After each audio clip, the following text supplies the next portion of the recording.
కూర్చుంటే తప్పు, నిల్చుంటే తప్పు, చదువుకుంటే తప్పు, గుళ్ళోకి వెళ్తే తప్పు, ముట్టుకుంటే తప్పు, చివరికి నీళ్లు తాగినా తప్పే.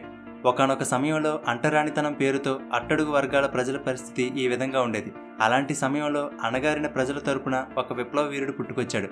అప్పటి వరకు మోగబోయిన అట్టడుగు వర్గాల ప్రజలకు గొంతుకయ్యాడు. అతనే బిఆర్ అంబేద్కర్ గారు.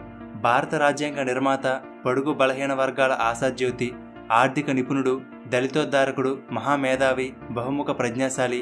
ఇలా ఆయన గురించి ఎంత చెప్పినా తక్కువే. చిన్న వయసు నుండి ఆయన ఎదుర్కొన్న అవమానాలు ఏమిటి, దేశ తలరాతతో సమానమైన రాజ్యాంగాన్ని రాసే స్థాయికి ఎలా చేరుకున్నారు, ముట్టుకోవడానికి కూడా వీలు లేదనే వ్యక్తి దేవుడిలా కొలిచే స్థాయికి ఎలా ఎదిగారు, ఇలా ఎంతో స్ఫూర్తిని కలిగించే అంబేద్కర్ గారి జీవిత చరిత్రను ఈ వీడియోలో తెలుసుకుందాం. 1891వ సంవత్సరం ఏప్రిల్ 14వ తేదీన రామ్జీ మాలోజీ సక్పాల్ మరియు భీమాబాయ్ అనే ఇద్దరు దంపతులకు మధ్యప్రదేశ్లోని మావు గ్రామంలో మహర్ కులంలో అంబేద్కర్ గారు జన్మించారు. అప్పట్లో ఈ కులం వారిని అంటరాని వారిగా పరిగణించేవారు. 14 మంది సంతానంలో ఈయన చివరివాడు. ఈయన పూర్తి పేరు భీమ్రావ్ రామ్జీ అంబేద్కర్. ఈయన తండ్రి బ్రిటిష్ ఆర్మీలో సుబేదార్గా పనిచేసేవారు. అంబేద్కర్ గారికి 2 సంవత్సరాల వయసున్నప్పుడు వాళ్ళ నాన్నగారు ఉద్యోగంలో పదవీ విరమణ పొందడంతో కుటుంబమంతా ముంబైకి వెళ్లి అక్కడ ఆయన వేరే చిన్న ఉద్యోగంలో చేరారు. అంబేద్కర్ గారికి 6 ఏళ్ల వయసున్నప్పుడు వాళ్ళ అమ్మగారు మరణించారు. అప్పటికే 17 మందిలో 3 కొడుకులు, 2 కుమార్తెలు మాత్రమే మిగిలారు. మిగిలిన వారంతా చనిపోయారు. దళితుడు అనే కారణంతో ఈయన చిన్న వయసు నుండే ఎన్నో అవమానాలు ఎదుర్కొన్నారు.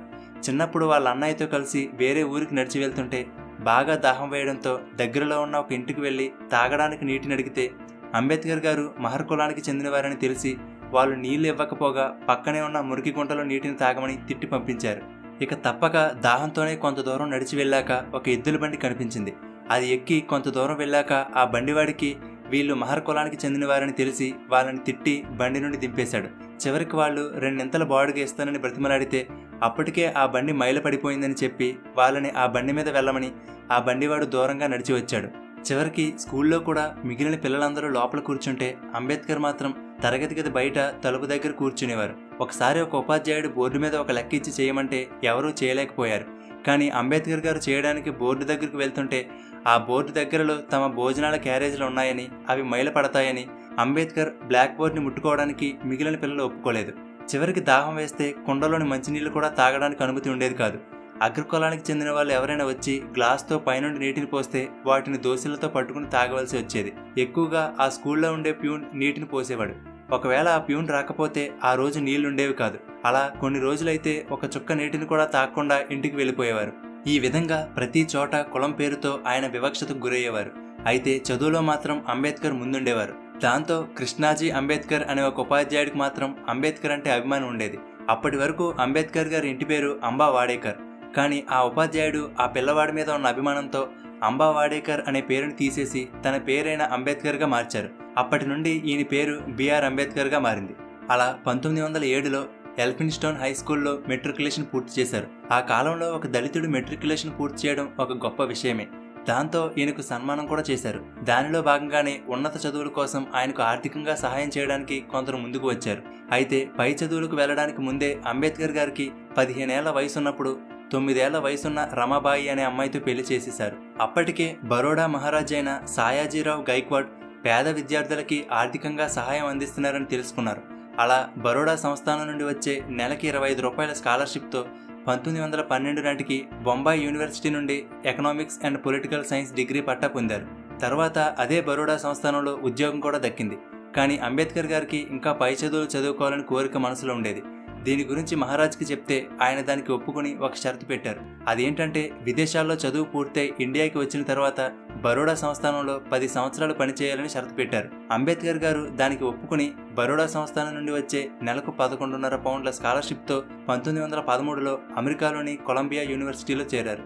అమెరికాలో మొదటిసారిగా అంబేద్కర్ గారు స్వేచ్ఛ అంటే ఏమిటో చూశారు. ఆ కాలంలో భారతదేశంలో ఉన్నట్లుగా కుల, జాతి వివక్షత అమెరికాలో ఉండేది కాదు. అందరికీ సమానమైన గౌరవం, అవకాశాలు దక్కేవి.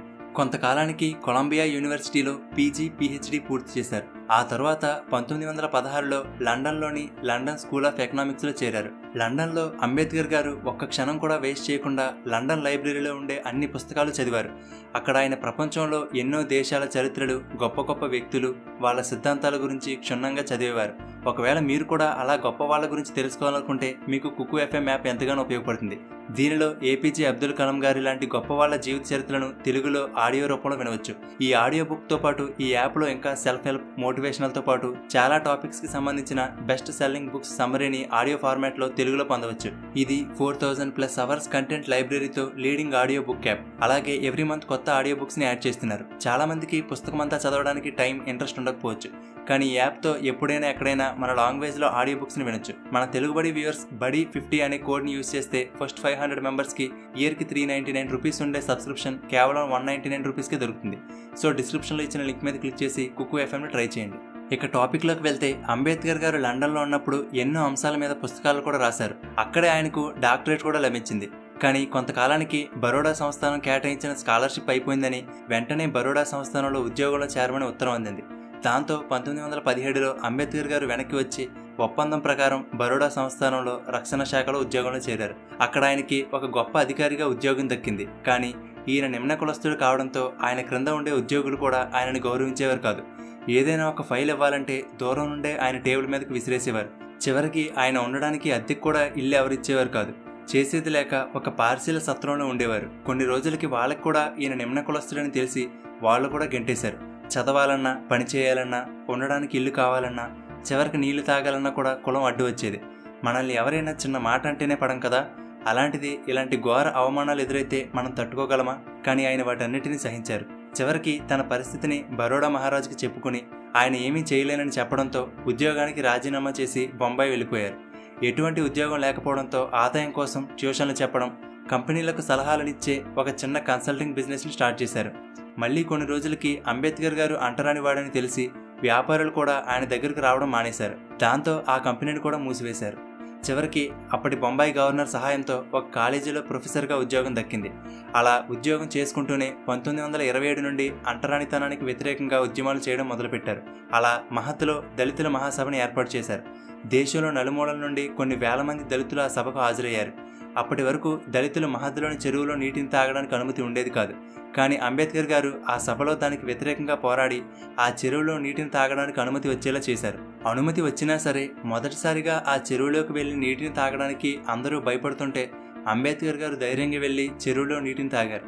ఆ ఒక్క సభతో అంబేద్కర్ గారి పేరు మారుమోగిపోయింది. కొంతకాలానికి కొల్హాపూర్ మహారాజ్ అయిన సాహు మహారాజ్ అస్పృశ్యత, అంటరానితనాన్ని నివారించడానికి కృషి చేస్తున్నారని తెలుసుకుని ఆయన సహకారంతో మోగవాళ్లకి నాయకుడు అనే అర్థం వచ్చేలా మూక్ నాయక్ అనే పత్రికను, అలాగే బహిష్కృత్ భారత్, జనత, ప్రబుద్ధ భారత్ అనే పత్రికలు నడిపారు. దళితులకు బడిలోకి, గుడిలోకి వెళ్లడానికి అనుమతి పొందేలా ఉద్యమాలు చేపట్టి విజయం సాధించారు. కొన్ని రోజులకి ముంబైలోనే బారిస్టర్గా పనిచేయడం మొదలుపెట్టారు. అయితే 1935లో అంబేద్కర్ గారి భార్య రమాబాయి గారు అనారోగ్యం కారణంగా మరణించారు. కొంతకాలానికి ఆయనకు బొంబాయిలో ప్రిన్సిపాల్, అలాగే జడ్జిగా చేయడానికి అవకాశం వచ్చినా కానీ వద్దనుకుని రాజకీయాల్లోకి వచ్చారు. అలా independent labour party, scheduled castes federation అనే పొలిటికల్ పార్టీలను కూడా స్థాపించారు. అయితే సంపద కోసమో అధికారం కోసమో పోరాటం చేయలేదు. అట్టడుగు వర్గాల స్వేచ్ఛ కోసం ఆయన పోరాడేవారు. బోధించు, సమీకరించు, పోరాడు అనే సిద్ధాంతాలతో బడుగు బలహీన వర్గాల అభివృద్ధి కోసం, కులమత భేదాలు లేని సమాజం కోసం కృషి చేశారు. అయితే స్వతంత్రం వచ్చిన తరువాత అంబేద్కర్ గారికి కేంద్ర మండలిలో మొట్టమొదటి న్యాయశాఖ మంత్రిగా పదవి వచ్చింది. అంతేకాదు భారతదేశపు రాజ్యాంగాన్ని రాసే అవకాశం అంబేద్కర్ గారికి దక్కింది. రాజ్యాంగం రాయడం అంటే మాటలు కాదు కదా, ఒక దేశ తలరాతిని రాయడమే. అయితే రాజ్యాంగాన్ని రచించడానికి నియమించిన సభ్యులలో ఒకరు రాజీనామా చేయడం, మరొకరు మరణించడం, కొంతమంది అమెరికాలో ఉండిపోవడం, మరికొంతమంది రాష్ట్ర రాజకీయాల్లో నిమగ్నులవడం, ఇలా రకరకాల కారణాల వలన భారత రాజ్యాంగం రచించే బాధ్యతంతా అంబేద్కర్ గారి మీద పడింది. దాంతో ఆయన రాత్రి పగలోని లేకుండా నిరంతరం రాజ్యాంగ రచనలో ఉండేవారు. దానివల్ల ఆయన ఆరోగ్యం దెబ్బతింది. ఆయన్ని హాస్పిటల్లో వైద్యుల పర్యవేక్షణలో ఉంచారు. ఆ సమయంలో ఆయనను చూసుకోవడానికి డాక్టర్ శారదా కబీర్ అనే బ్రాహ్మణ అమ్మాయిని నియమించారు. మెల్లగా ఆయన ఆరోగ్యం కుదుటపడిన తర్వాత 1948లో తన 56వ ఏట అంబేద్కర్ గారు శారదా కబీర్ని రెండవ వివాహం చేసుకున్నారు. తర్వాత ఆవిడ సావిత్రి అంబేద్కర్గా పేరు మార్చుకున్నారు. అలా కొద్ది రోజులకి 1948లో రాజ్యాంగ రచన పూర్తి చేశారు. వివిధ రకాల భాషలు, ఆచారాలు, మతాలు ఉన్నటువంటి ఈ దేశంలో ఆయన ముందు చూపుతో రాసిన రాజ్యాంగాన్ని అనుసరించి ఇప్పుడు మన దేశం నడుస్తుంది. ఆయన కేవలం దళితుల కోసమో లేక వాళ్ళ రిజర్వేషన్ల కోసమో మాత్రమే కృషి చేయలేదు. ఆడవాళ్ళకి మగవాళ్ళకి సమానమైన జీతాలు ఉండాలని, ఆడవాళ్ళకి ప్రెగ్నెన్సీ టైంలో లీవ్స్ ఇవ్వాలని, పని గంటల సమయాన్ని 12 నుండి 8 గంటలు చేయాలని, స్త్రీలకు ఆస్తి హక్కు ఇవ్వాలని, ఇలా ఎన్నో అంశాల్లో ఆయన కృషి చేశారు. అయితే ఈయన జీవితం చివరి సమయంలో 1956లో నాగ్పూర్లో 5 లక్షల మందితో కలిసి బౌద్ధ మతం స్వీకరించారు.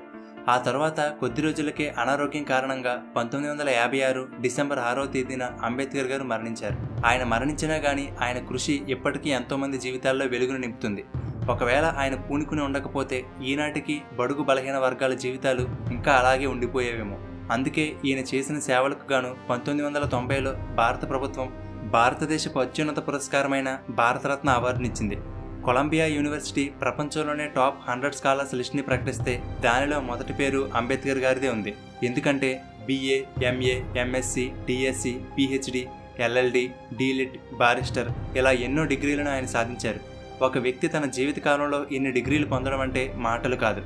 ఈయనకు Hindi, Pali, Sanskrit, English, French, German, Marathi, Persian, Gujarati ఇలా 9 భాషల్లో నైపుణ్యం ఉంది. కేవలం ఈయన రాజ్యాంగ నిర్మాత మాత్రమే కాదు, philosopher, anthropologist, historian, speaker, writer, economist, scholar, editor ఇలా ఒకే వ్యక్తిలో ఎన్నో ప్రతిభలు, నైపుణ్యాలుండేవి. అంతేకాదు ప్రపంచంలో ఎక్కువ విగ్రహాలు ఉన్న నాయకుడు కూడా అంబేద్కర్ గారే. 2012లో ద గ్రేటెస్ట్ ఇండియన్ ఎవరు అనే పోలింగ్ జరిగితే మొదటి స్థానంలో అంబేద్కర్ గారే ఉన్నారు. దీనిని బట్టి ఆయన సమాజంలో ఎంత ప్రభావం తీసుకువచ్చారో అర్థం చేసుకోవచ్చు. ఒకప్పుడు ఆయన పడిన కష్టాలు ఎవరూ పడకూడదనుకున్నారు. అందుకే తన జీవితాన్నంతా అణగారిన వర్గాల అభ్యున్నతికి, వాళ్ళకి స్వేచ్ఛను అందించడానికి అంకితం చేశారు. కేవలం ఈయన వల్లనే అట్టడుగు వర్గాల వాళ్ళకి ఇప్పుడు అన్ని రంగాలలో సమానంగా అవకాశాలు అందుతున్నాయి. అందుకే ఇప్పటికీ ఎప్పటికీ ఆయన చాలామందికి దేవుడితో సమానం. ముట్టుకోవడానికి కూడా వీలు లేని స్థాయి నుండి ఒక దేశ రాజ్యాంగాన్ని రాసే వరకు వెళ్లడంలో ఉన్న ఆయన ధైర్యాన్ని, పట్టుదలని మనందరం తప్పకుండా ఆదర్శంగా తీసుకోవాలి. ఓకే ఫ్రెండ్స్, ఈ వీడియో మీకు నచ్చితే లైక్ చేయండి, అలాగే మీ ఫ్రెండ్స్ అందరికీ షేర్ చేయండి. ఇలాగే మరెంతో మంది గొప్ప వాళ్ళ జీవిత చరిత్రలు తెలుసుకోవడానికి తెలుగుబడి ఛానల్కి సబ్స్క్రైబ్ చేసుకుని పక్కనే ఉన్న బెల్ బటన్ని యాక్టివేట్ చేసుకోండి. ప్రపంచంలో ప్రఖ్యాతి చెందిన ఎన్నో పుస్తకాల సమ్మరీని ఆడియో ఫార్మాట్లో తెలుగులో వినడానికి డిస్క్రిప్షన్లో ఇచ్చిన లింక్ మీద క్లిక్ చేసి కుక్కు FMని ట్రై చేయండి. అలాగే తెలుగుబడి నుండి ఎప్పటికప్పుడు అప్డేట్స్ పొందడానికి ఫేస్బుక్, ఇన్స్టాగ్రామ్, టెలిగ్రామ్, ట్విట్టర్లలో తెలుగుబడిని ఫాలో అవ్వండి.